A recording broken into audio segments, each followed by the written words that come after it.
जी अस्सलाम वालेकुम। सऊदी अरब से लाइव हूँ आपके साथ में और बाहर बैठा हुआ था ग्राउंड में। अल्हम्दुलिल्लाह अच्छी खबरें जी, और आपके साथ में कुछ ये वीडियो या पिक्चर वगैरह साथ में शेयर कर रहा हूँ। आपको ये वीडियो चलाकर साथ में दिखा देता हूँ, आप खुद भी सुन लीजिएगा। जो हमारे पाकिस्तानी हमारी फैमिलीज़, हमारे पाकिस्तानी भाई बुज़ुर्ग, माएँ बहनें आ रही हैं और एयरपोर्ट के ऊपर उनका इस्तकबाल किससे किया जा रहा है। आप तमाम दोस्त जानते हैं हालिया जो हमारा सऊदीया के साथ मुआहिदा हुआ है दिफा का दोनों अतराफ से, और माशाल्लाह उसके बाद पाकिस्तान में एक बड़े पैमाने पर खुशी का समा, जश्न का समा, और सऊदीया में भी। और सऊदी इस बात से पीछे नहीं है जी।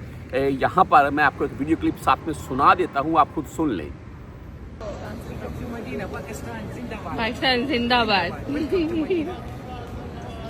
जी वीडियो क्लिप आप सुन लिया है, मैं आपको ये वीडियो क्लिप साथ में दिखा रहा हूँ। एक इसके अलावा और क्लिप है वो भी सुन लें। ये एयरपोर्ट के मनाज़र आपको दिखा रहा हूँ मैं। बाकी आपने बिल्डिंग्स में पाकिस्तानी और सऊदी परचम इकट्ठे वो आ रहे हैं जा रहे हैं, यानी कि एक सऊदी परचम पहले, फिर उसके बाद पाकिस्तानी परचम।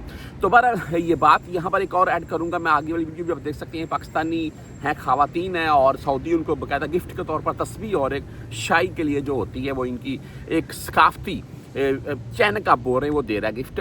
अच्छा बात ऐसी है कि यहाँ पर जो पाकिस्तानी मौजूद हैं जी, आपके लिए एक मैं बात ये बोलूँगा कि देखें इकामे के मामलात को लेकर, या अल्लाह ना करे कफील कंपनी मुसस्से साहब भागे हुए हैं, उन मामलात को लेकर कोई किसी किस्म की अगर आप ऐसी बात सोच रखे हैं या कोई बंदा आपको बता रहा है कि इकामा फ़ीस कम हो जाएगी, या जो कोई किसी किस्म का अल्लाह ना करे जी किसी का हरूब वाला मामला है, तो उस सूरत में उनको रिलीफ मिलेगी। ये हरूब के मामलात को लेकर सऊदी गवर्नमेंट पहले ही रिलीफ दे चुकी थी।